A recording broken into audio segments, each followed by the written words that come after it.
I don't know. Say it with me. I don't know. Good God, it is liberating. I am a towering mountain of ignorance. I don't know. We're taught to believe that everything has a reason. And so we observe the world, we see what happened, and then we define the thing that happened as the reason the thing happened. But I think a lot of the time we end up mixing up thinking something with knowing something. This is why it can be so impossible to talk about certain topics with certain people. They've tied those suppositions to themselves so tightly with knots of narrative and constructed reality and values that there's just no untying it. And maybe unsurprisingly, in those situations, the best course of action is just to be friends. Maybe even ask them about that thing that they've created, because to them, it's immensely valuable. The world as we perceive it, as we've built it inside of ourselves, is a lie that we tell to ourselves, not out of deception, but out of necessity. We have no other choice. We simply cannot understand the world as it is, and so we construct.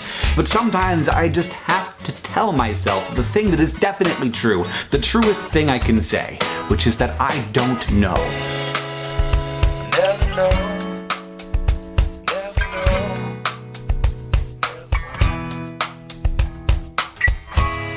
This is the Everyone's Agnostic Podcast with Bob Pondillo and Cass Midgley.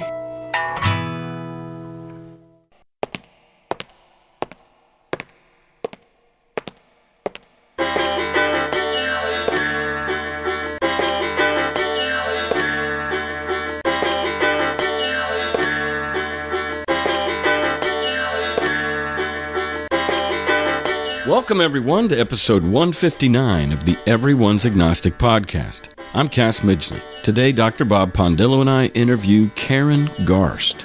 She blogs at faithlessfeminist.com. She's the author of Women Beyond Belief, Discovering Life Without Religion. In 2014, the U.S. Supreme Court issued its decision in Burwell v. Hobby Lobby. Karen was incensed and thought, since when did a corporation get to use its religious beliefs to dictate what health care a woman could receive? She decided to write a book on atheism and the harm religion has done to women. It's an anthology of personal essays from women of all ages who have left religion. It's published by Pitchstone Publishing. Richard Dawkins, Peter Boghossian, and others wrote blurbs for it. Karen invites you to find her blog, her Facebook page, her YouTube channel, and follow her on Twitter at Karen_Garst. If you need help finding her, there's links to all her stuff in the show notes. So connect with her. She's really cool, as you soon shall see.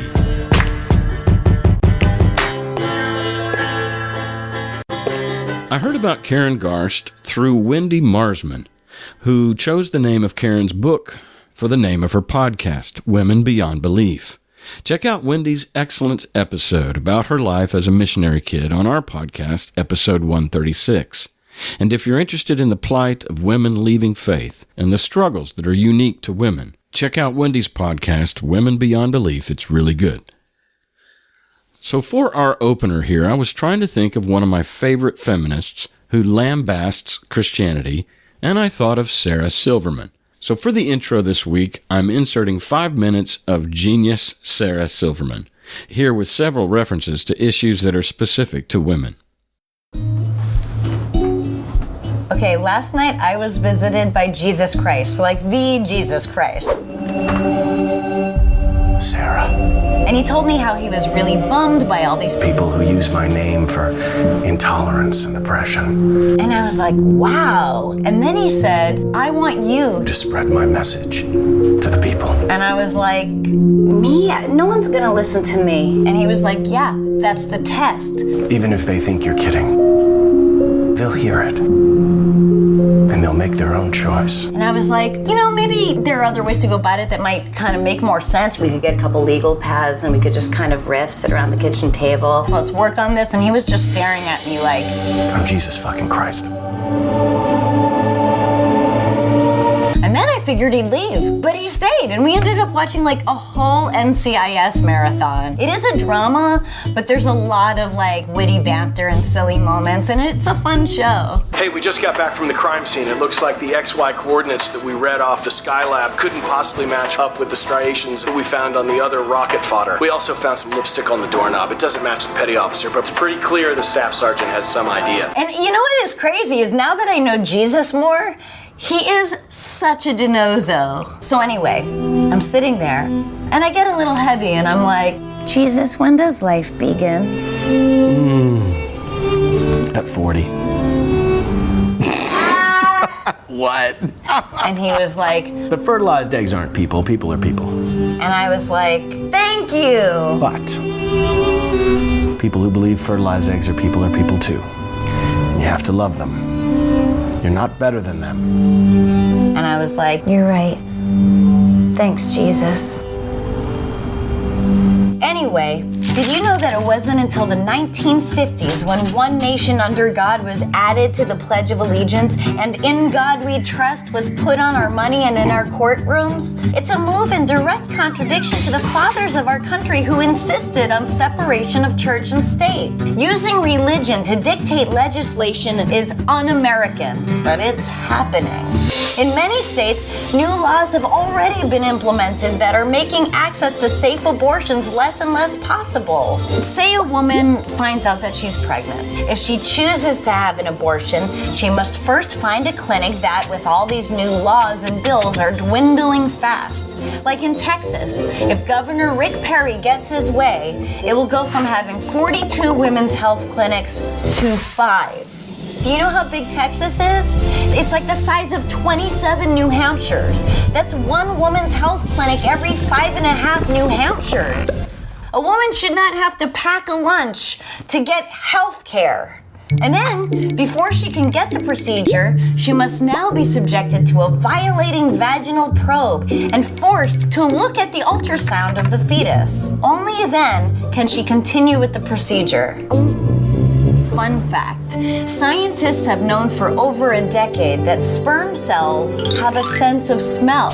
That means that sperm is alive. And you know what that means? That means we've got to legislate that shit. We've got to protect the babies. We need a simple policy like, say, if you think you're going to masturbate into a gym sock or jerk off into the shower drain, you would then visit your doctor. He would take a long needle-shaped camera, basically like a long pointy GoPro, and that would go up, up, up your penis shaft and then down, down, down into the testicles. We need you to be awake during this procedure because we want you to see all the millions and millions and millions of babies that live inside your balls. And you would not believe the amount of men that don't feel like masturbating after that. It is truly inspiring. So if you want to know how to get involved, click ladypartsjustice.com right here and sign up for all the updates on what's going down. And you can join me, Jesus, and other patriotic Americans in this fall's V to Shining V. It's a nationwide festival heading to every single state capital in America. I'll be going to Concord, New Hampshire. How's this feel? Oh, that's good, my right? spot. I know where your spot is. That's a good little Jewish girl.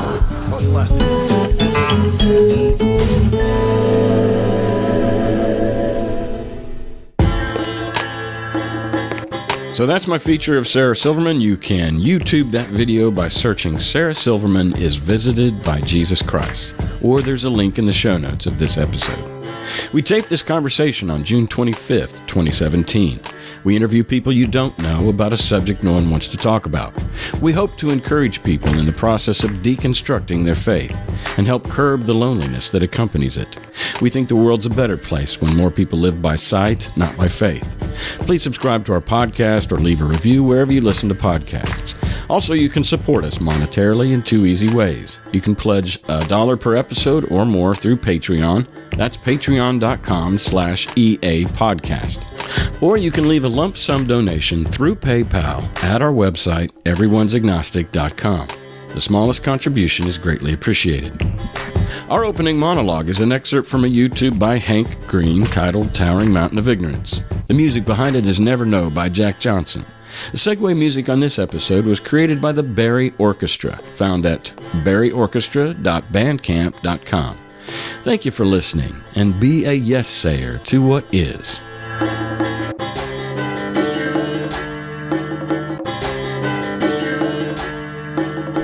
Hey, good morning to you. Hey, hello, Karen. How are you? I'm great. I'm great. We're doing audio only, right? Yes, absolutely. Yes. You know, when you get to be a certain age, you got to check that out first. Oh, absolutely. Yeah. Well, I hear you. It's a practical reason. It saves on bandwidth. Oh, that's right. It makes it sound better. So. I like it. It's cool. And Bob? Yes. Go Badgers. Go Badgers. That's right. Yeah, I went to UW. You went to UW too? Oh, yeah. I have a master's and a PhD from there. Well, I have a master's from Milwaukee and a PhD from Madison. How about that?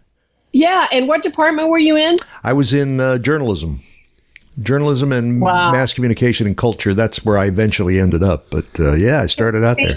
Okay. I was in education. Okay. And my dissertation was on Pierre Bourdieu on cultural reproduction. Ooh. Wait, say that again. Is that French? Pierre Bourdieu? Yeah. Okay. Yeah, I have a master's in French. Okay. Oh, wow. That's outstanding. Tu parles français couramment? I don't speak French. I don't know what you're saying, but okay. I'm sure it's nice. You were probably there maybe at different times. Yeah. Well, I was there in the late 90s. Or in the I was there in the 70s. So okay. Yeah, it took a while for me. I went into broadcasting business, media business for many years, and then I got out in my 40s. So went back to school. Well, I never used mine. I never used my PhD except on this book where I put it on the cover. Yeah. Creds, man. Well, yeah, man. You got and that's a good one to have a PhD from. So. Yeah. Oh, hey, it was the 70s. Come on. You just walked down the street and inhaled. It was a great I know. Contact high. Oh, man. It was pretty crazy at Madison, too. There was a lot of, there was a death. You know, one guy died in the Kent State Army Math Research Center. Yeah. When I got there, they had just, they had arrested Carl Armstrong, but they had just found the other guy whose name escapes me, of course. Yeah. Wow. How about that? And he had just gotten arrested. Yeah, they didn't know the guy was in there when they blew the building up. Yeah. Yeah. Wow. It was a crazy time, as if it has, and it hasn't stopped. It seems like it's still a crazy time. Times they are crazy. Yeah, that's right. So our guest today is Karen Garst, and I got to know Karen, or guess at least introduced to Karen. Wendy Marsman was on the show. She was great. Yeah. Missionary kid, quite a story. And even at the end of that episode, she expressed a desire to do a podcast. Wendy. Wendy did. Yeah. Yeah. And we encouraged that, obviously. I mean, she made the point right there on the air that most of the atheist podcasts that she had been listening to were operated by white men. And so she felt like there was a need, and I spoke to her a couple of weeks ago. I think she's only like on maybe episode 12 or 14. She's already getting numbers that you and I didn't get until we were on the air for a year. Really? Yeah. Oh, good for her. So she's found a niche that is really, I think it's meeting a need. And then Wendy had hooked up with our guest today, Karen Garst, who's written a book called Women Beyond Belief, Discovering Life Without Religion. And you can tell me how the story went, but my understanding is that Wendy came to you, Karen, and said, hey, I really like the name of your book. I'd like to use it as the name of my podcast. Will you be my first guest? Something like that. Well, actually, she said, oh, I won't use the name unless you, if you object or you don't want me to. I said, are you kidding? I said, we'll work together. Aww. So when I send out my blogs, I always include a link to her. She's on my website. And not only I have been her guest, but several of my authors have. Yeah. And so we're working together. And then finally, I thought, I've written about 100 blog posts. And I thought, well, gee, maybe I should record them. And I called her and said, I don't really want to set up a live podcast, but I'd like to record them. And she said, record them and I'll put them on my podcast. That's great. So, we've been working together. Yeah. Well, that's the way to do it. That's you gotta get out there and network. Yeah, and get your ideas it was just so inspiring to watch Wendy just take this thing by the horns and do it. Yeah. And it's I think it's going really well. Oh, she told me she had 8,500 downloads in 3 months? Yeah. Wow. Yeah, it's really, and that's going to go nowhere but up, because word of mouth is how this stuff travels. Yeah, it's in fact, subterranean. Even as we speak, Karen, Bob and I, what's today? The 25th, June 29th, 2014 was our first published episode. Mm-hmm. So this marks our 3-year anniversary. Yay! And good for you. we crossed over 300,000 downloads last week, or recently, but that's 156, 7-ish, episodes. Yeah. So, yeah, we were happy when we were getting 50. Yeah, go, oh wow, isn't that something? People are actually listening. But so it's pretty cool. But it does just organically grow. So I think good things are in store for both you and Wendy as far as getting this word out and getting this message out. Yeah. Thank you. Yeah. Your website is faithlessfeminist.com. That's correct. And I'm also on YouTube under Faithless Feminist, and Facebook under Faithless Feminist, and my Twitter is at Karen_Garst. Okay.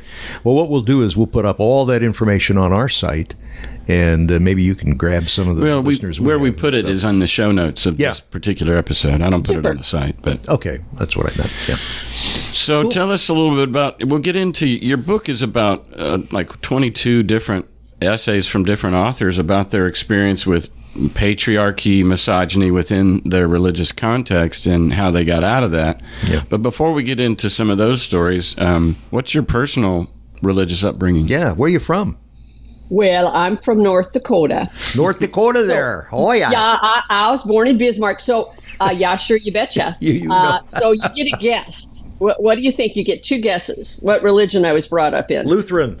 Yay! You won it on the first one. Yeah. We even had one Sunday a year where it was in Norwegian, and the women sat on one side and the men sat on the other. Yeah, the whole service was in Norwegian. Wow. Unbelievable. Wow. Okay. Yeah, there was a now see, I start saying Oh yeah. They did a Norwegian class at church, and I thought, well, I'd like to learn some Norwegian. It was a review class for everyone who already spoke Norwegian, who was going back to see relatives. In Norway. Wow. Yeah. Okay, I can't do this. Yeah, I get you. Did you have lutefisk suppers and stuff like that?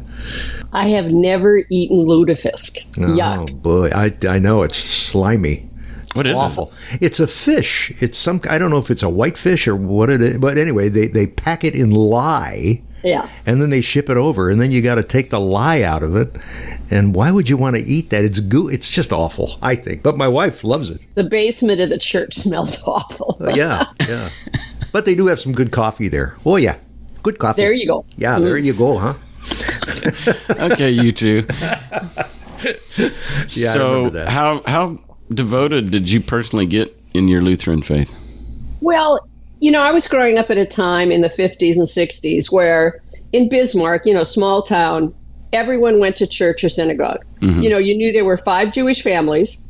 There was a Catholic church. And then everything else was Protestant. And Lutheran was the largest dimension. I think when I left, there were like 5 Lutheran churches. Mm-hmm. And I knew what church everyone went to.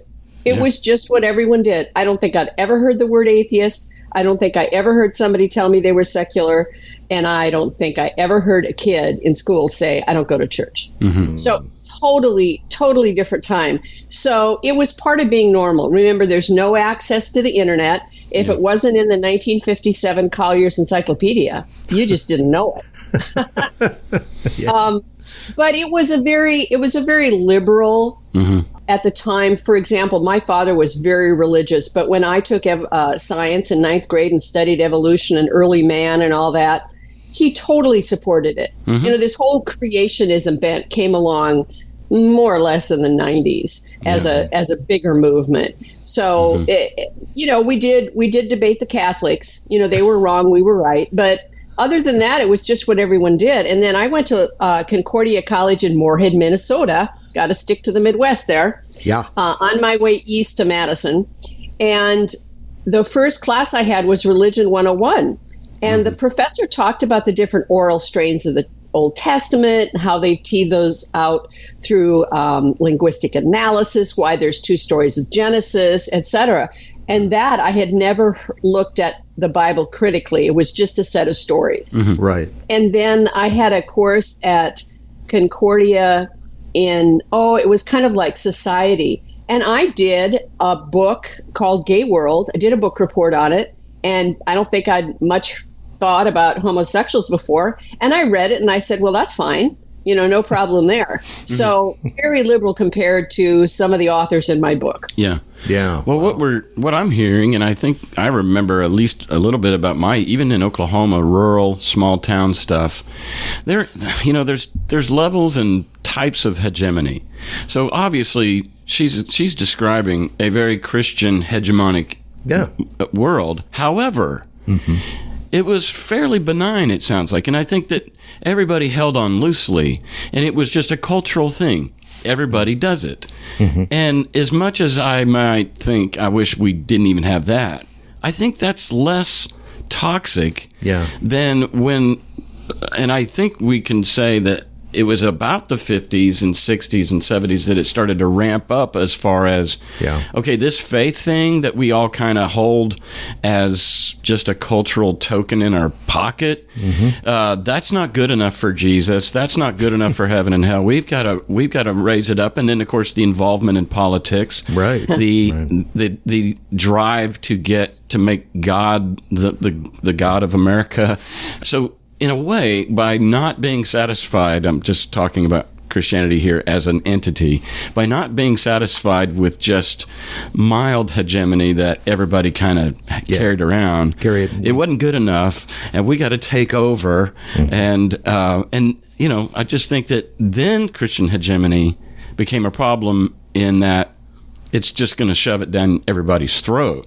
And had they just stayed comfortable with just being this thing that everybody held loosely, we wouldn't probably even have this show. Yeah, I think it's really the introduction into politics. I just recorded a post for Wendy about the history of abortion, and what happened in the 70s is really amazing because Nixon was pro-choice. But what they found was that abortion could be a wedge. And they wanted him in his second term to run against McGovern, not against Muskie, because they didn't figure Nixon could beat Muskie. And Muskie was a liberal, but he was also Catholic.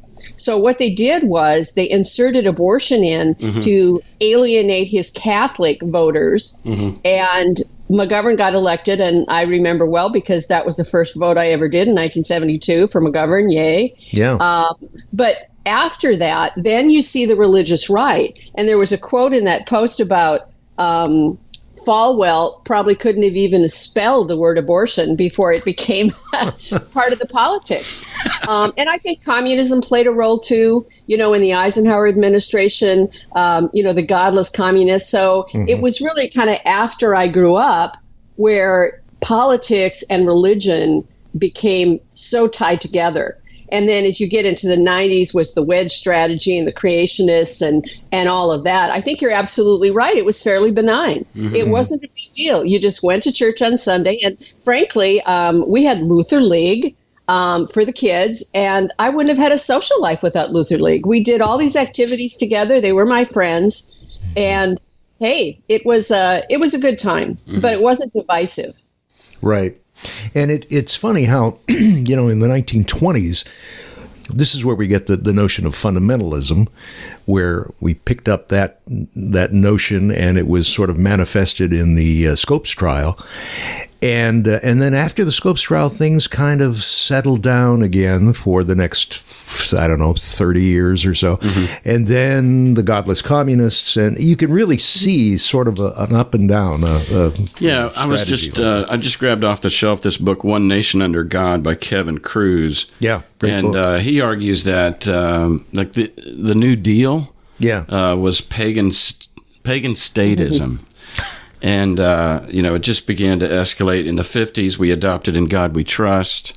And it became, you're starting to see this polarization. There's not this satisfaction with everybody kind of having their own faith and keep it to yourself. Yeah. It's us and them. And abortion became this divisive tool by which they could, exert power. And prayer in schools, it goes crazy from there. Well, my older sister remembers saying the Pledge of Allegiance in school before they put one nation under God. Right. I remember that too. Yeah, absolutely. So, gosh, I guess we're pointing out, it's the obvious maybe, but I think I know that when I was raised Presbyterian, my mom and dad had this real gentle faith, loving, kind, no emphasis on heaven and hell, really, no judgment, just everybody doing. And I ended up as a kid getting recruited by the Baptists, and they just slammed my Presbyterianism.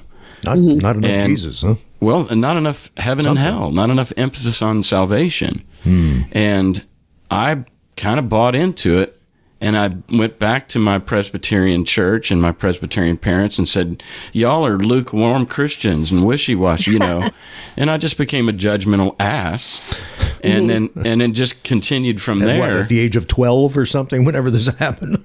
Yeah, it was, pretty much. But it began my journey into what I now know was a giant mistake. And that was taking faith, taking supernatural beliefs real serious. Yeah. And to where it just took over my mind, took over my life choices. Yeah. And I literally gave my life to populating heaven. And my life, that ended around 39. I'm now 51. And I have been trying to get myself back, my life back, and common sense back, and science and naturalism. And so I have a lot of energy around the hijacking of America, the hijacking of me. And I think what we're going to get into today with Karen is the hijacking of women and freedoms and equalities that were taken away by this same hegemonic influence. Yeah. So you were holding on loosely to your faith, and then what happened? What was the way out for you?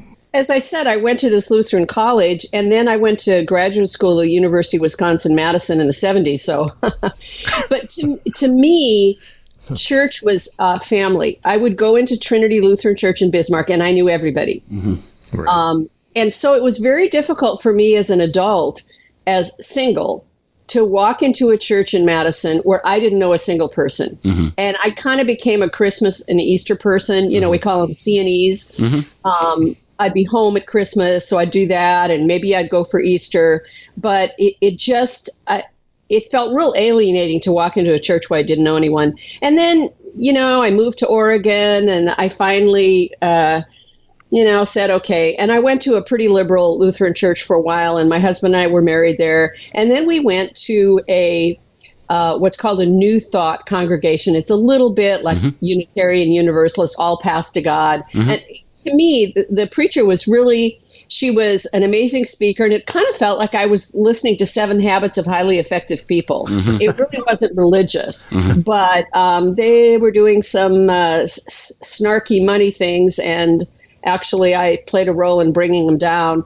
And when that went, don't get me angry. I'm bad when you do that. Okay. All right. Stay cool. And when that went down, my husband, who has always been a lapsed Catholic, he walks in the front door of Sunday school and walks out the back.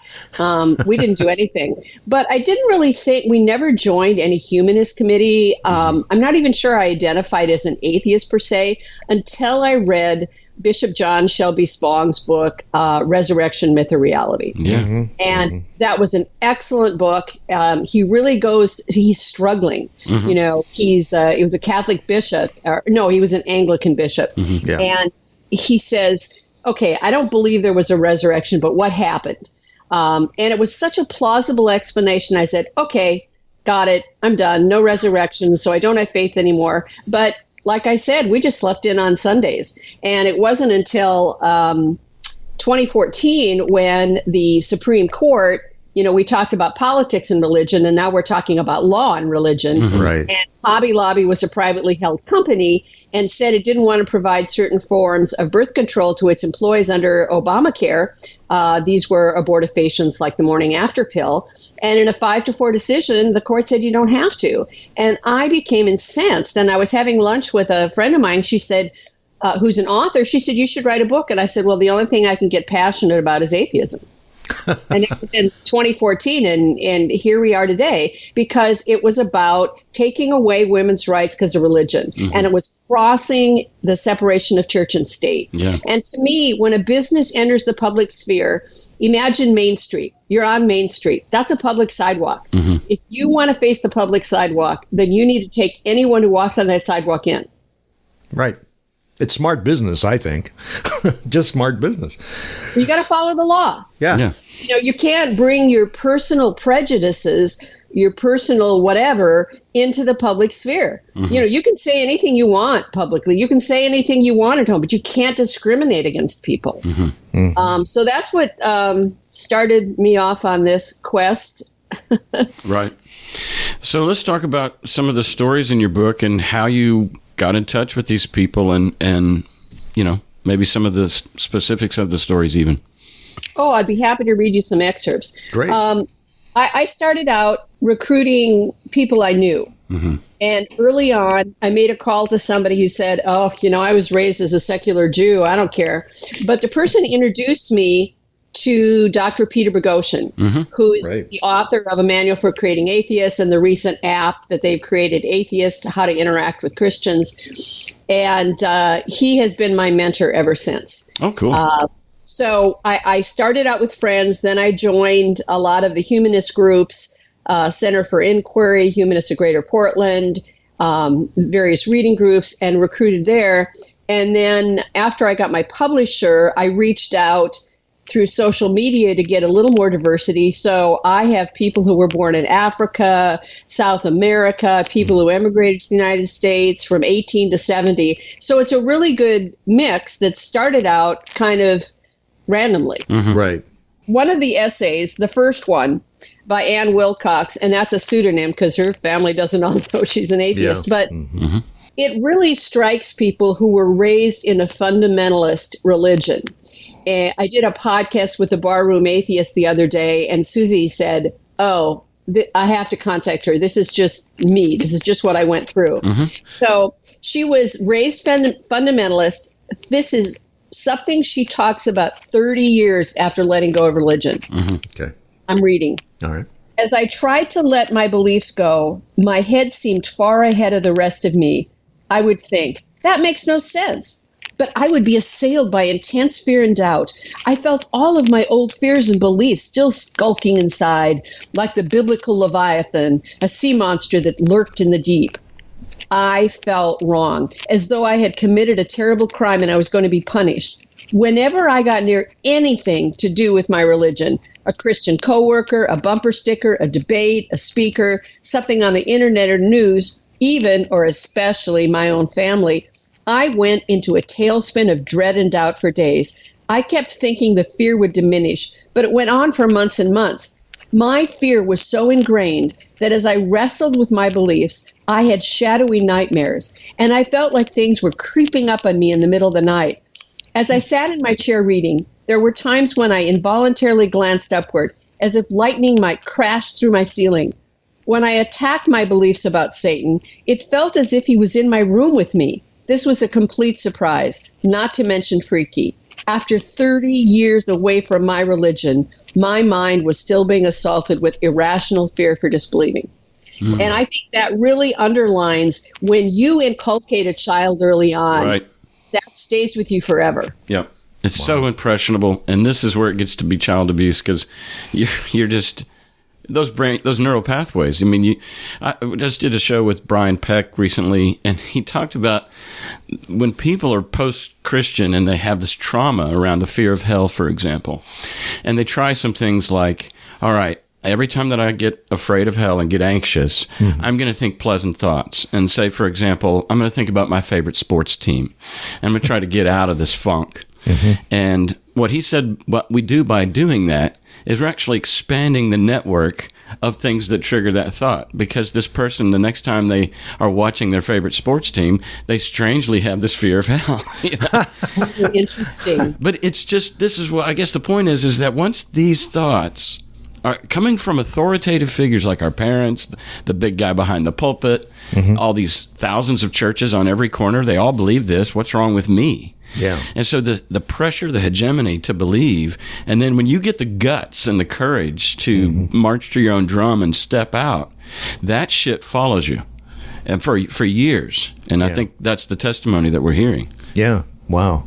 It never stuck to me that way. I wonder why. Because you never took it serious, man. Well, it was always a pain in my butt. That's what I always thought. Oh, it's kind of like my husband. I mean, my husband never took it seriously. His father sat at home. His mother took him to church, so he had a role model of somebody giving it up, and he never paid attention to it. Yeah, I think that was me too. Then I suppose. Yeah, and I'm saying, and what I said a moment ago, as far as my regrets about my life, is that I believed it, lock, stock, and barrel, 100%. It was true, and the literalness of it is what made it toxic. And I loved, and I'm glad you dropped John Shelby Spong's name, because his book, I forget which one it was, but one of his books was totally instrumental in me deconstructing my faith, and just loved the honesty of somebody saying, yeah, I don't really think that there was 12 disciples. I really don't think that there was a resurrection. And isn't it ironic that a lot of what led me to become a religious person and religiously zealous was my pursuit of truth, my pursuit of love. These were all virtuous things. I thought I was taking the moral high ground by becoming religious, only to find out that you have to kind of deny truth, and you kind of become an asshole. In religion, you mean? Yeah, with the more religious you get. Yeah. I mean, the thing about Christians that try to distance themselves from, say, Westboro Baptist, guess what? Westboro Baptist can proof text everything they're doing. Yeah.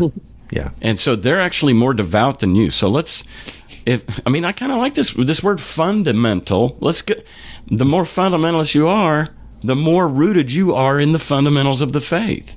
So let's talk about that. Let's talk about why the better Christian you are, the more of an asshole you are. Well, you can imagine. Let's step back a little and look at the impact on women. And from a very early age, you are praying to a man. And the Trinity is man. I suppose we could debate the Holy Spirit, but because it certainly came from Sophia and a wisdom concept in Greek mythology, or Greek thought, or whatever you want to call it. I do think that eventually in the New Testament, he was referred to by the male pronoun, the Holy Spirit. Yeah. Yes. Certainly in the last 2,000 years. Yeah. But think about that. And you were taught, certainly in a fundamentalist church, that you should obey your husband, you should obey your father. And what does that do subconsciously to a woman? Yeah, second-class citizen. Well, exactly. And for this particular author, she was taught not only that she committed sin, but as a woman, she was sin. I mean, if you take a look at the early church, St. Augustine was the one who came up with the concept of original sin. Right. And the basis of original sin was carnal lust.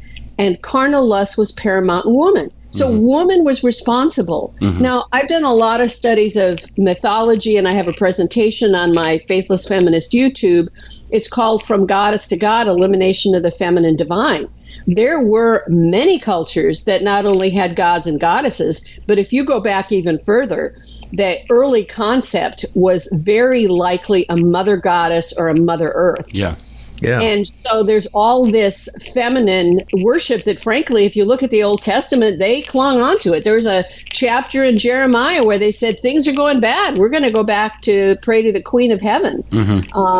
So that really makes a difference when you eliminate every feminine reference and make it masculine.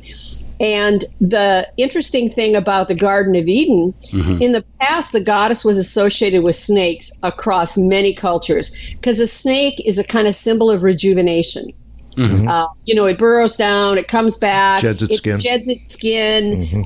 So in this presentation, I have a number of artifacts that show a snake with a goddess. And so the other thing is in Canaan, when the Hebrews were living in Canaan, there was a goddess called Asherah. Mm-hmm. And that word Asherah not only means the goddess Asherah, but it also means a tree or a pole. So you take the story in the Old Testament, what do you have? You got a tree, you got a snake, and you got a woman. Mm-hmm. So you take all of those symbols of the previous worship of a female and you malign all of them and switch it to a male. Mm-hmm. What is the impact? And the impact on that on women has been horrendous. Mm-hmm. Yep. Absolutely. Yeah, it was a power struggle. It got hijacked by men, and got hijacked by people, power-hungry men. Yeah. I always say it was downhill from agriculture. If you look at hunter-gatherer tribes today, as an anthropologist, they're much more egalitarian. Mm-hmm. They don't have that hierarchy and differential roles, etc. But once you start agriculture and herding, then you have private property. Mm-hmm. And if you have private property, you want to defend it against others. It's yours, not theirs. You want to pass it on to your son, so you want to be sure the woman you marry is a virgin, and then you want to be sure she doesn't commit adultery. You can, that doesn't matter. Mm-hmm. You can have multiple wives, etc., but you want to be sure that son is your son. And so as religion becomes part of civilization, becomes part of living, there's no differentiation between church and state. Yeah. And it's all male controlled. So it's funny you should say that, because my son is he's 19, but he's just a researcher as far as he loves documentaries and he loves just YouTubing the crap out of stuff. And he's really gotten into agriculture. He's really gotten into horticulture. And he was telling me this very thing about there was a time when men and women really were just, there wasn't this hierarchy. Mm-hmm. And it's interesting you should say that. The other thing I was thinking is, all right, so my wife's going through premenopause, and it's hell. I mean, it is hell. And, I think a lot of times faith, and especially narratives, religious narratives, come on, let's be honest, they're reverse engineered from a mystery. So when they saw the rainbow, instead of saying, oh, that's water passing, light passing through water. Not that they'd know that. Well, exactly. Yeah. Wouldn't know that. So they had to come up with something. Right. And I think that men have seen this monthly menstruation. They've seen the hardship of what it means to be a woman, the pain of childbirth, and we can see this in the text that men came up with, like, well, women are really cursed.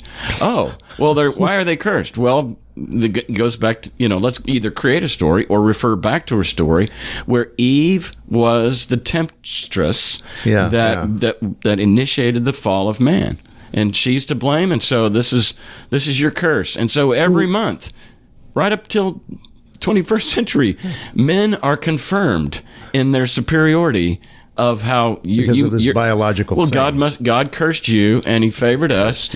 And you look at all the species of animals. You got redbirds, right? Well, the male are just really bright red, and the females are this dark, pale ashen red, and so we're just all through our culture. And I'm a man. I'm just saying that I know I've walked right into just tons of privilege that I still don't fully understand. Mm-hmm. But I just think that these are some reminders of men feeling powerful, feeling superior, and keeping women in their place by these narratives. It's weird, though, I think, because the women are the ultimate creators. And maybe that freaks men out. So, you know what I mean? So you got to figure out I don't know. I'm just making stuff up now. But so maybe that's why guys build buildings, because since they can't have babies. I don't know. And they're phallic. Yeah, that's right. They fall down. Look back at the Paleolithic. Okay. You see figurines, 70% or so are female. Mm-hmm. Right. I think, okay, you're a hunter. You go out and let's say you have a spear or an arrow. If that gets into you, you bleed and you die, right? Mm-hmm. Right. What happens to a woman every month? She bleeds and she doesn't die. What happens when she has a child? She bleeds and she doesn't die. So I think it's totally natural that early on there was an awe about this. Yeah. And can you imagine? I mean, Paleolithic people knew about the cycles of the moon. They really depended on nature. Mm-hmm. And can you imagine that early man thinking, wow, we've got the moon in a cycle 13 times a year, and the woman has a period 13 times a year? That must have really elevated the female. And awe. But then when you have monotheism come along, what happens is you turn all those symbols and narrative into something the opposite, because that's how you're going to put it down. So instead of being awe, you're dirty. You're unclean. Instead of it being a blessing, you're a curse. Wow. This is fascinating, I think. Yeah, absolutely. Maybe, how about another story from your book? Okay.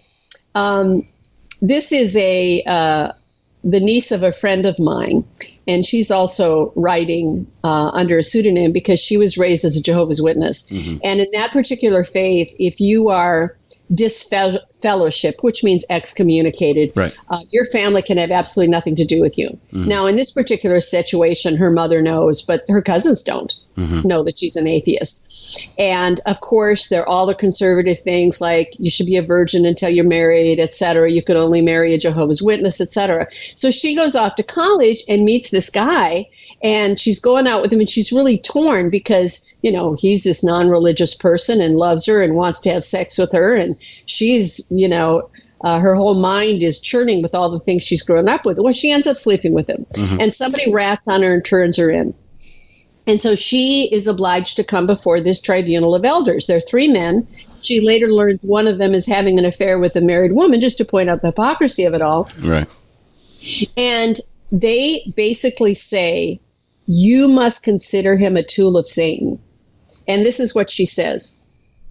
The fluorescent lights became unbearably bright. As I felt my body stiffen, preparing for my reply, I stood my ground and continued to refute their offensive correlation of my love with the devil. Trying to reason and explain my logical feelings, as opposing as that sounds, to this tribunal of elders was futile, though. In this church, females were not given equal voice and stature. Therefore, for me to come into the room prepared for anything but groveling for forgiveness was tantamount to disrespect. I had naively presumed they would treat me with the respect and openness that I had been raised to believe I deserved. And in the heat of that moment, I did not recognize the danger I was in by voicing my thoughts. After a solid 2 hours of back and forth, they left the room for an agonizing 90 minutes to deliberate, during which time I sat alone in the back of room of the Kingdom Hall, feeling confused, abandoned, and pissed. Wow. And they decided not to disfellowship her, but that is the moment where she, you know, became an atheist. Yeah, that's the thing, Karen. Why is it? Well, I mean, maybe this is a dumb question, but I mean, I just sit here week after week hearing these stories, and I just can't. It's hard for me to understand why somebody would say, "Well, fuck you." I mean, really, get out of. I'm gone. I'm out.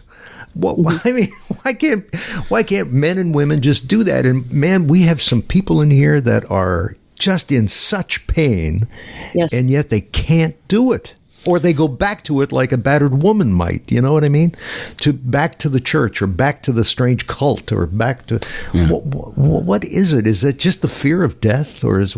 Yeah, I think part of it is there are some very logical things that religion uses. One is the promise of paradise. Very clever. The threat of hell. But on a more rational level, a lot of it is community. You know, and my 96-year-old mother-in-law is still the chair of the funeral committee in her Catholic parish. I mean, women play a vital role. Sonia Johnson, who was excommunicated from the Mormon Church during the time of the ERA amendment, said, I can't wait to see the day when there are no women in the pews. And I can assure you, if there's no women in the pews, churches are done. Yeah. They're doing all the work, and they make a network. Plus, there's the whole issue of ritual. I miss singing hymns. And sometimes when my sister and I get together, we sing all the hymns we knew. It pulls you together. And one of my authors, Marcia Abelman, when she and her husband left their Christian church in Colorado Springs, not a single one of their friends would ever have anything to do with him. Yeah. So it's not just the belief, it's that community. And do you want to distance yourself from all your friends? Now, I live in Oregon, so easy peasy. You know, most of my friends are atheists. But if you're somewhere where everyone else isn't, you may be sitting there in the pew as an atheist, but you're not going to tell anybody. Yeah.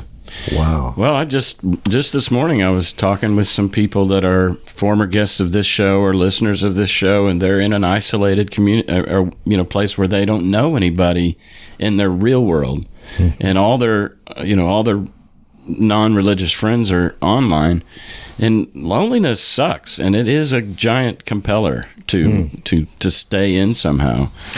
So it's just it really is something to do with me then. It's not about, Well, you're an introvert, for one thing, so community is not as important to you as, like, say, somebody that really needs it. Yeah. And then secondly, you never bought into the afterlife myth. Or the rituals. Yeah. Or the songs. I don't want to sing Washed in the Blood of the Lamb. That's gross.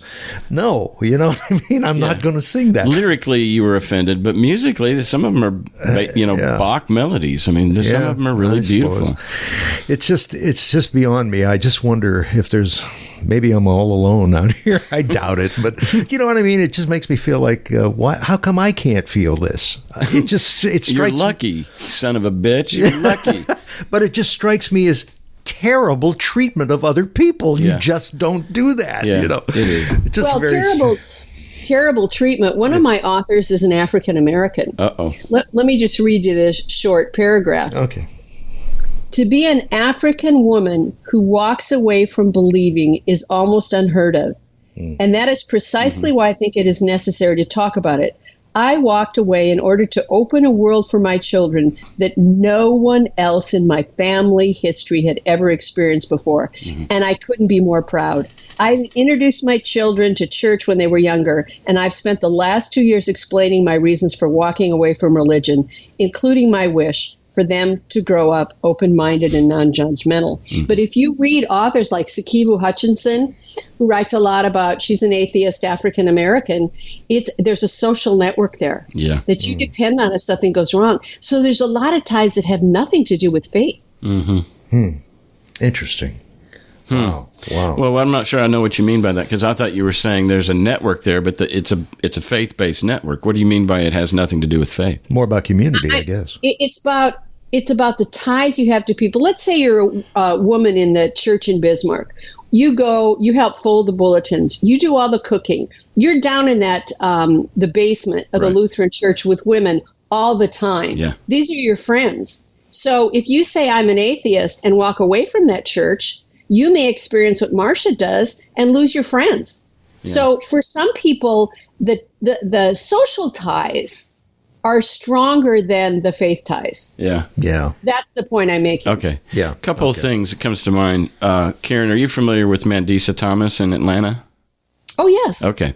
We had her on the show, and just that black culture thing you were referring to reminded me of her. And if you hadn't met her yet, I was going to introduce you. I've met her. Yeah. But this is tremendous work, and I think, the glue that holds together the African American community is really religious, and it's harder to get out of, and you're more ostracized than ever.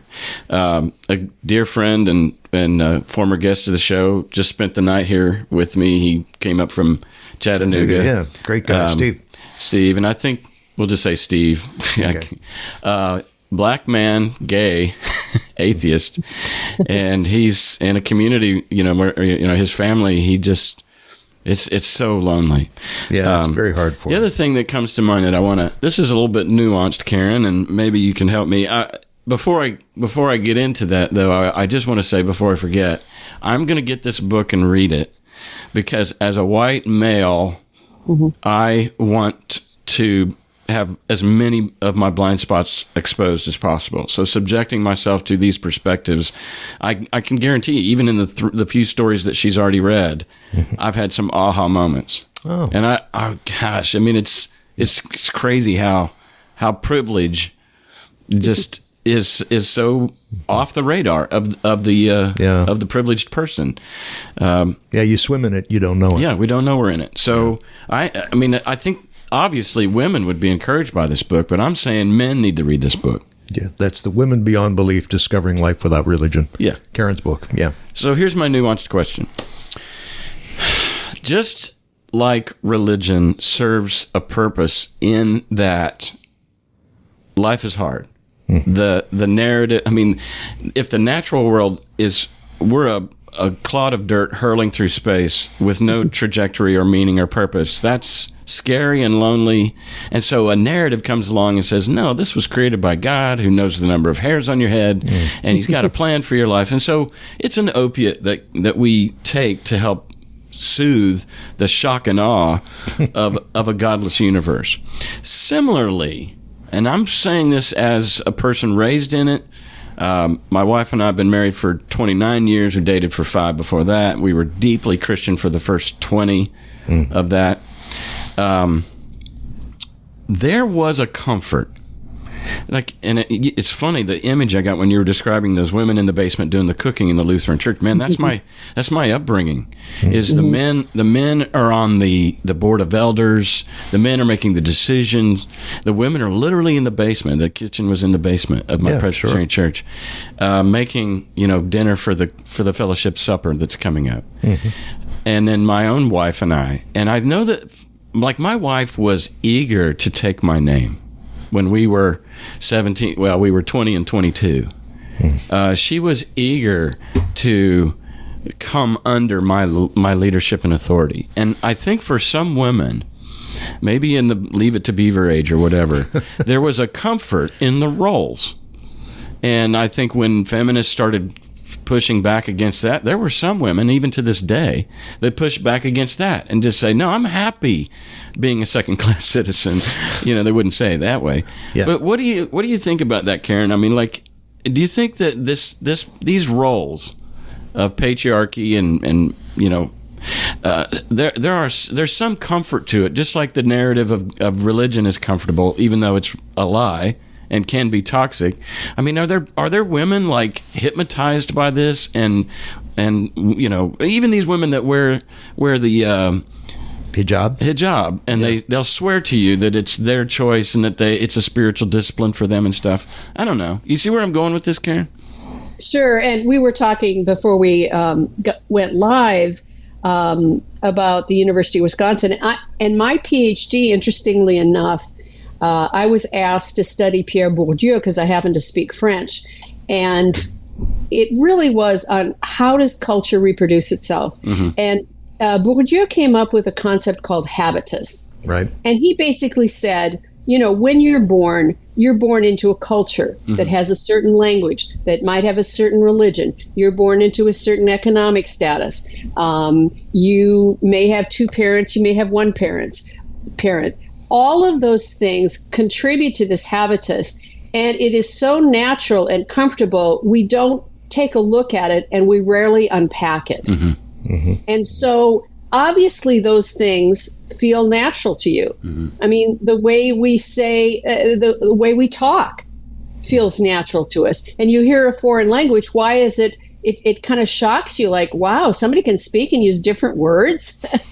And so what true. We do and what we grow up with feels like that's just the way it is. And when you confront something that you've grown up with for 30 or 40 years, it's difficult to tease all that out. I know, I don't do it much lately, but I will lay my head down on my pillow and start to go, now I lay me down to sleep. Because that was a prayer I said from when I'm little. Now, I'm working on a second book that's mostly women who've already published a book. And Candace Gorham is talking about shame and guilt, how that's inculcated in children. And I think teasing that out and looking at it and saying, how do we learn what we learn? And let me give you just one example. When I was doing my dissertation, there was an article about a school system in England, and they thought it wasn't a good idea to track people, like saying you're in group 1, 2, 3, 4, 5, because what happens is the 5s think they're never going to be anything or do anything, right? So on a psychological level, these educated teachers said, no, we shouldn't track people. And so they mixed students up. They got in the classroom, and then they observed the teacher, and she divided them according to their language patterns, maybe if they used the right pronouns, how they were dressed, their intonation, everything. Absolutely not conscious she was doing that. So habitus, or others call it ideology, which is, or hegemony even. This tremendous power, the heavy, omnipresent feeling of what is. That's, and it's not necessarily heavy. It's just who you are. Yeah, right. You don't see it as a power weighing down on you. No. That's how you're defined. No, that's the great power of it. You're right. It flies beneath the radar of consciousness. You don't feel it. It's like we said, we're swimming in it. Yeah, right. So one of the things that came to mind, Karen, while you were sharing that is, I don't know if you're familiar with Ernest Becker's Denial of Death. It's like my Bible. I mention it on almost every episode because his theory is that because we are, if we really understood that, number one, we're going to die, we could die anytime without notice, et cetera, we would be paralyzed. We'd never get out of bed, So we've created things to give our lives meaning. Even the bearing of children can feel like, well, I'm going to live forever on through my genes. And any narrative, any kind of immortality narrative that we can tell ourselves to comfort the shock and awe and the horror of knowing our own death. But one of the things that he says is that, so you've got this thing that gives your life meaning. And it could be that you're proud to be, what do you guys call it, a badger? Oh, badger, yeah. That's an identity for you, or you're a ballet dancer, or you are Christian, or you're an American, and nationalism, and anything, all these habitus, or these are identifiers, and they give my life meaning, and they comfort me from my own fear of death. Then, what happens when a person bumps into somebody who speaks a different language, like she was saying, or has a different habitus, and or they're not whoever the rival of the Badgers are, that's threatening to me because you're disrupting the peace and comfort that I get from my narrative being superior. Yeah, and so this is, we see this in the era of Trump, that the fear of the other. How much have we seen they're demanding that all these Mexicans learn English? God damn it. You're going to come here, you're going to speak our language. Because why? We're uncomfortable hearing you talk. And we're, like she said, and even like not only the paranoia of you could be saying something about me and I'll never know it, but just the fact that that whole other cultures have put together vowels and consonants to communicate ideas to each other. But Karen also knows this, as we all know, when Norwegians came to this country, they had Norwegian newspapers, up there in Montana and, in Wisconsin and what have you. They kept their culture alive. Yeah, and Germans had their own newspapers. Now, yes, it did create problems, but nobody told them to start speaking English. Yeah. You know what I mean? Yeah, sprechen Sie Deutsch. Yeah. So, I don't know. You have any comments on anything I've just shared, Karen? Yeah, I think we have to get beyond the other. Yeah, well, good luck with that. Aren't we seeing it's a very immature nation? I think we've discovered we're a very immature species. And look what's happened. When I took the name Faithless Feminist, I was thinking of Betty Friedan. That's kind of what I grew up with. And I have been just amazed at the pushback of the word feminism. And last week for my blog post, I wrote, should we change the word? I listened to, hours of videos about this debate in atheism, feminists, whether it was Thunderfoot or Sargon of Akkad or et cetera, et cetera. And why do we have men's rights activists? At the pushback to women, the other gaining rights because people feel threatened. Yeah. And really what it's all about is, peel back the skin. We are all the same. We have the same DNA. I, frankly, have done my DNA, and I am 4% Neanderthal. So there. one of the highest percentages you can get.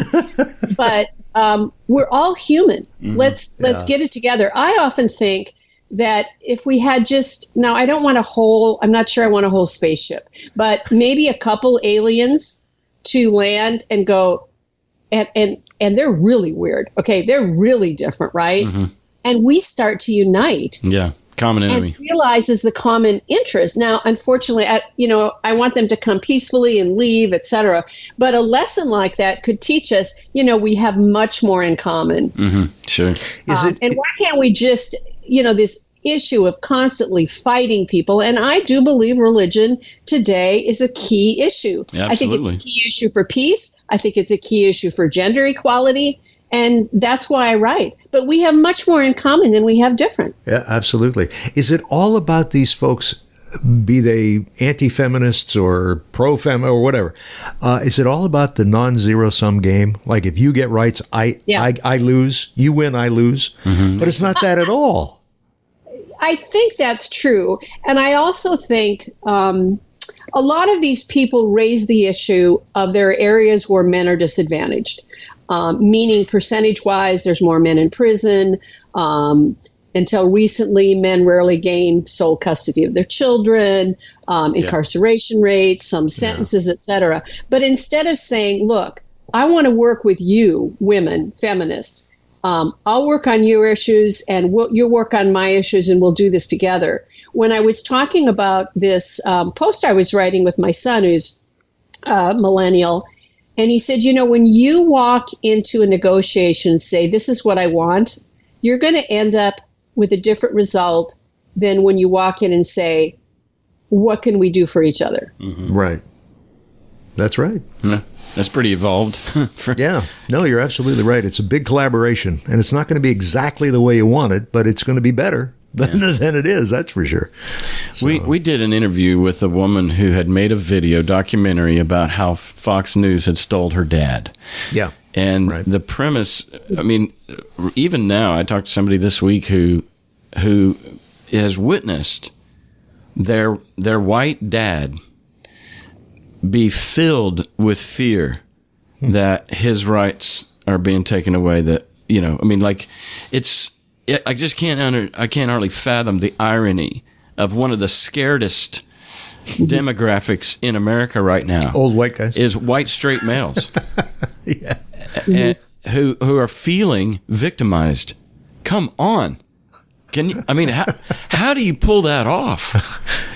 It's cynics, those people that run those networks, and other people that are seeking political power, but it literally is intentional. I mean, here we are talking about the interconnected web of all things. If we could see each other as one, we could say, I look at you, I look at me, the things we say here all the time, very humanist principles, and then you have organizations that are literally set up to generate the opposite, the fear of the other. That your jobs are being taken away by Mexicans, that, women are taking over the workplace, or whatever fear. It's insane. I mean, it's 2 steps forward, 1 step back, or maybe the other way around. But they're only doing it because it's effective. And it's money making. Yeah. You look at exactly. And one of the things I said in my post was, YouTube doesn't get fact checked. People don't usually have footnotes or things like that. Mm-hmm. But hey, if somebody's got 1 million followers, people are going to them for a reason. And I do think it is this threat.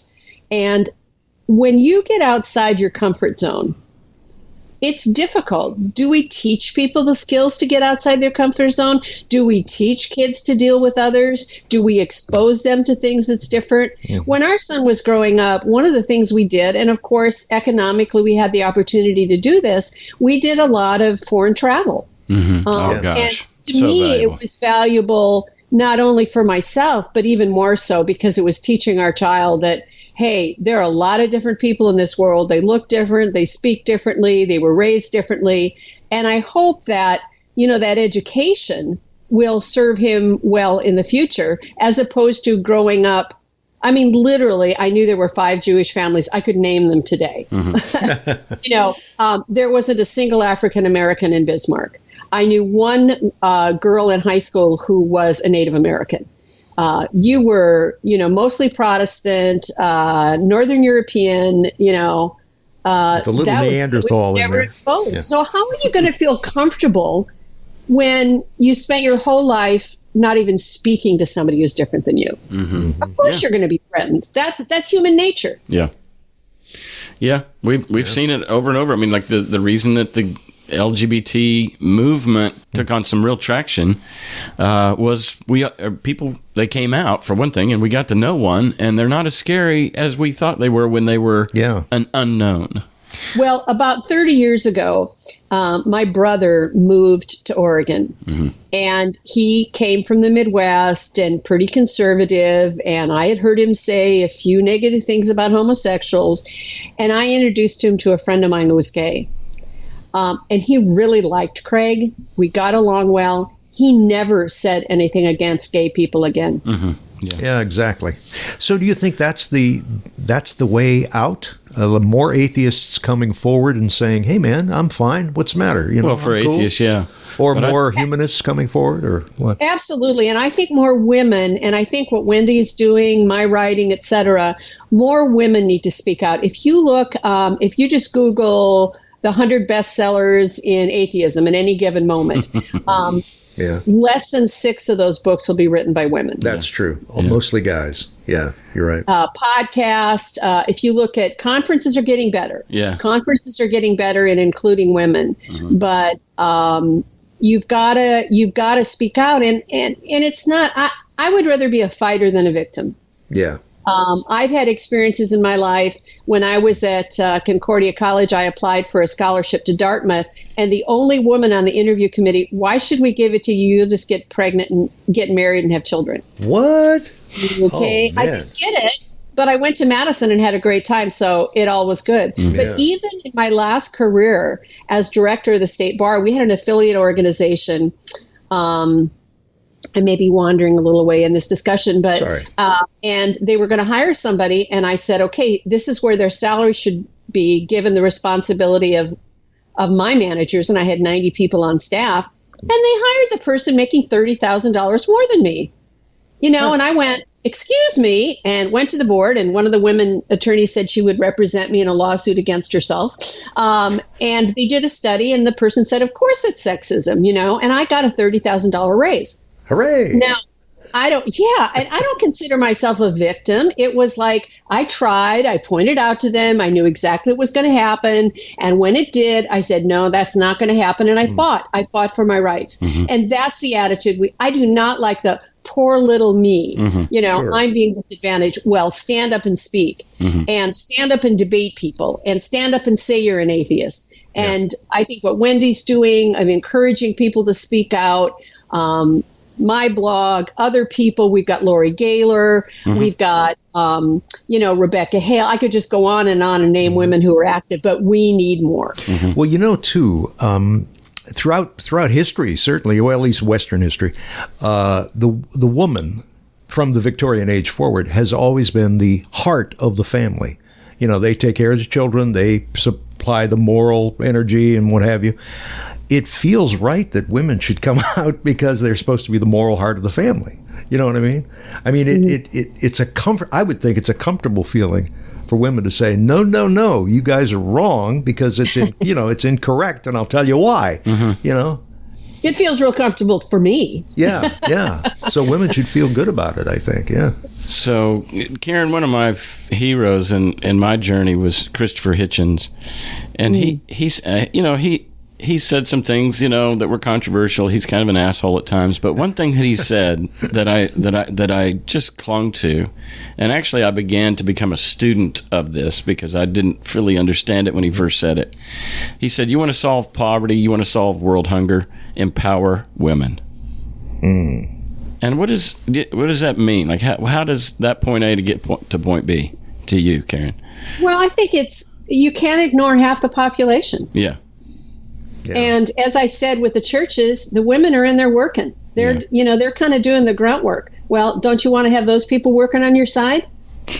They're going to take the bull by the horns. Well, I also think that this statistic that prisons are primarily filled with men says something about the character and the decision and the rationale and the non-impulsive and non-raging nature of women. They just seem to be so much more sound and grounded that if they were in politics, if they were running the country, if they were in power, I think that we would solve world hunger. Well, yeah. I mean, there's obviously differences between men and women biologically. And I was talking to somebody the other day who said, I wouldn't go back to my decade from 16 to 26 for anything, because all I thought about was getting laid. Sure. Yeah.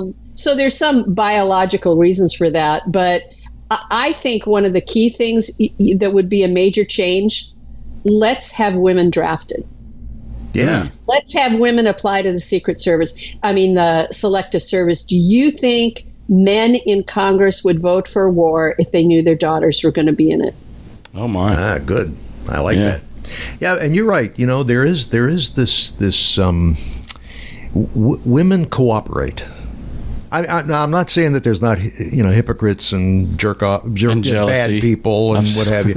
Yeah, I mean there's some negative things that all of us have. Humans. Yeah, human problems. But certainly there's this sense of cooperation, and I know just based on my anecdotal evidence of my wife, she's always looking for ways to work with somebody or cooperate with somebody rather than hold some type of unbendable, belief or something. I wonder if, on the whole, women are less egoic. Well, maybe not. I don't know. I'm sure. Yeah, I'm sure there's a lot of. Go back to the Paleolithic again, and the men leave for the hunt. The women have had thousands of years to socialize and create communities. Mm-hmm. Yes. And to raise children together, because it's tough raising kids alone. Yeah. So they create these natural bonds to do that, and I think they spend more time together. Yeah. Yeah, it makes sense. Well, Karen, I'm fascinated by this subject. I feel like I have a lot to learn from you and your book and the authors of your book, and I'm just thrilled to promote the book and to put this up on a pedestal and say this is something we need, Oh, for sure. Well, you just made my day. Oh, well, good. Thank you very much, because it's not easy selling a book in the 21st century. No. I mean, there's so much more out there, but my book now has come out in audio. Okay. So if you want to kind of combine it with exercising or doing something else, you can get the audio version. Oh, that's great. Are you the reader? Do you read it? No. Okay, so somebody else read it. I thought for just a moment of having everybody read their own, and I thought, no, it was herding cats just to get them to write. Yeah. Well, just the little excerpts that you gave that's some great writing. I was a little awestruck, especially by that second one. I was just kind of going, yeah, wow. There are some incredible writers here. Yeah. There's a couple that I really encouraged to pursue a career. And what I did, I hired a private editor who worked with every single author. And that can really make a difference, because I felt I really wanted to do that. So when I gave it to the publisher, there'd been a lot of work on it already. Yeah, great. Well, it's a great idea. Well, before we go, we like to just kind of get to the lighthearted human side of our guests. And, what do you and maybe your husband do for fun or recreation? Or Well, we just moved, and I'll tell you, at 67, we lived on a farm. My husband's a retired wildlife biologist. And we lived there for 17 years, and I said, it's too much work. I'd started writing the book and doing all these podcasts and things. So we decided to move to Silverton. It's a lovely little town in Oregon. And we were already participating in the Pudding River Watershed Council, which looks at fish habitat and clean water and things like that. So it was kind of a natural fit. And of course, immediately when I moved here, I became a board member of the Abacoa Heights Homeowners Association. I'm on the steering committee for Silverton Progressives, and I really have too much going. But those are kind of my husband's a very strong environmentalist. He does a lot of work in that area. And we have these, we're kind of on a hill, and there were these boulders that date back from the Missoula flood, and we have them in our front yard. And I think of taking a glass of wine, walking out there, and communing. If those boulders could talk, what could they tell us? Oh, boy. Yeah. The consciousness of boulders. That's great. That's great. Well, it sounds like no matter where you go, Karen, you're going to get involved in something. Yeah. And What push can I it. say? What is it? Moss doesn't grow on a rolling stone or something. That's for something. sure. You just Yeah. Well, I think that people who are thinking of leaving religion, particularly women, should listen to this book. Yeah. I also think there are resources out there. Recovering from Religion has a hotline. Yeah. You can chat if you don't want to do it on the phone. Yeah. There are multiple resources. There are therapists there that are secular. Yeah. You can look at some of those resources to help you make the transition. Yeah. And I don't think there's anything better than listening to podcasts, listening to books, reading books to learn. Yeah. Stretching. And remember, this is all about skepticism. It's all about questioning things to try to get at the right answer. Yep. Critical thinking. Are you friends with or familiar with Gail Jordan? Oh, absolutely. Yeah. She's great. She's right here in our town. Oh, terrific. Yeah. She's been on the show 3 times, I think. Yeah, just the best. Yeah, I've met her, and I've been working with them. They have my book up, and sometimes they put up my posts. Yeah. In fact, I just made a contribution to them yesterday. I think Recovering from Religion is excellent. Yeah. Yeah. Great people. So- absolutely. So what about, how about a vice? You got a vice that you could share with us? Pinot Noir. You know what? I was going to call that. I just Really? You just somehow, got when that we were about to call you, I thought, I want to ask her what her favorite wine is. Well, that's good That's stuff. my vice. That's very gentle wine. Very new. It's good. You do realize we live in Oregon. Yeah. So there are some other things that are available too. Oh, sure. okay. Pass that around. Don't Wink, go wink. That. Yeah. So Bob comes back from some travels, and he's such a sweetheart that he brought me a gift. And one thing that I love, and maybe you've done this, but I love sipping port and eating chocolate. Now that's Doesn't get better than that, does it? It doesn't. And that's how everybody listening now thinks I'm gay. But And there's nothing wrong with that. hell no, I'm unapologetic about it. But man, a morsel of chocolate still kind of melting in my mouth, a sip of port, orgasm, mouth orgasm, right there. There you go. There you go. Well, thanks, Karen. It's been a pleasure, and I hope that we don't have the Colbert bump, but maybe we have the everyone's agnostic bump. And There you go. Well, I thoroughly enjoyed it. You had great questions and great comments. It's a great way to start the day. okay, Oh, well, good. Yeah. Great having you, Karen. Absolutely. And on Wisconsin. On Wisconsin. Go Badgers. Yes.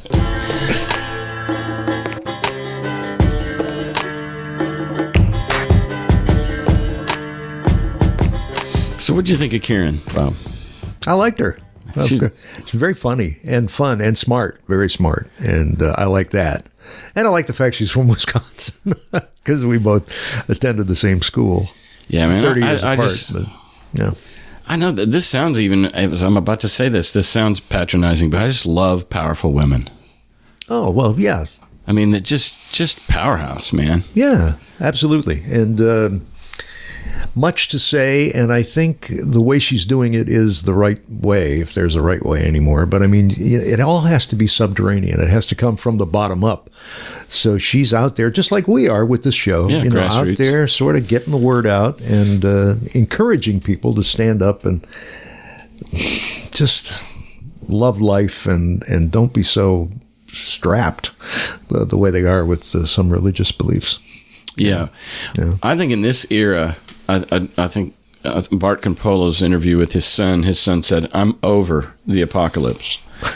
And what he was kind of saying was this, there is a temptation, especially for millennials. I think it's kind of almost a plague in their minds. It's like, fuck it.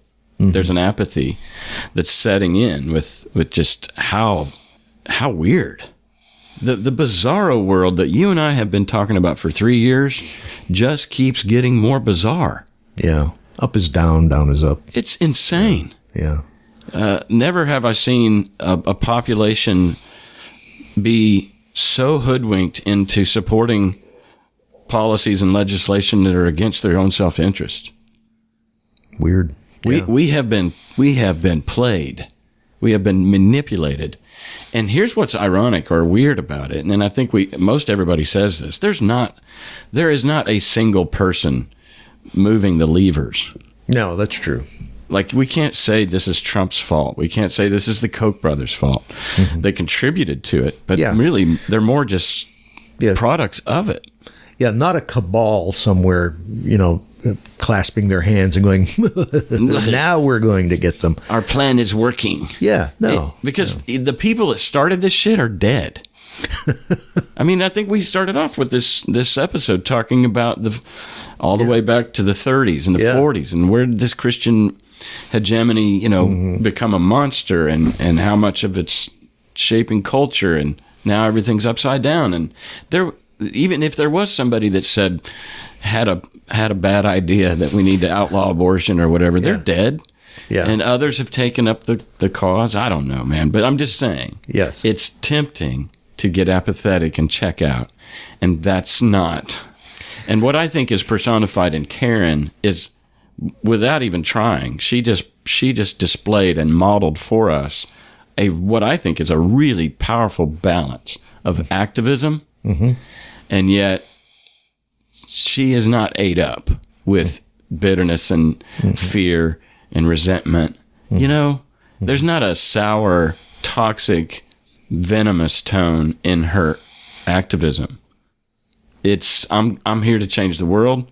She did say, "Don't fuck with me." Yeah, that she's Bruce Banner. You won't like me when I'm angry. Yeah, she's Batman. She's got that side. Yeah, but at the same time, we both experienced her as a very pleasant, lighthearted, happy feminist. And ready to make change, eager to make change, doing things, getting off her ass and doing things, but just not ate up and not apathetic. She kind of found that mix. It seems like she's found the sweet spot. That's what I'm saying. Yeah, sure. Yeah, I love the idea that the book is now available on tape too, so you listen to it. Yeah, rather than, because some people really enjoy that, especially if they have long commutes. Do on my commute. I know you do. Yeah. So that's great. So the website is faithlessfeminist.com. Right. And her book is Women Beyond Belief, Discovering Life Without Religion. Available at wherever books are found. That's right. Very true.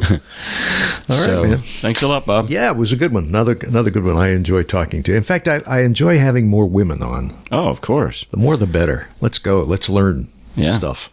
That's what I say. So, anyway, let's do it again next time. Okay. All right. Thanks. Bye.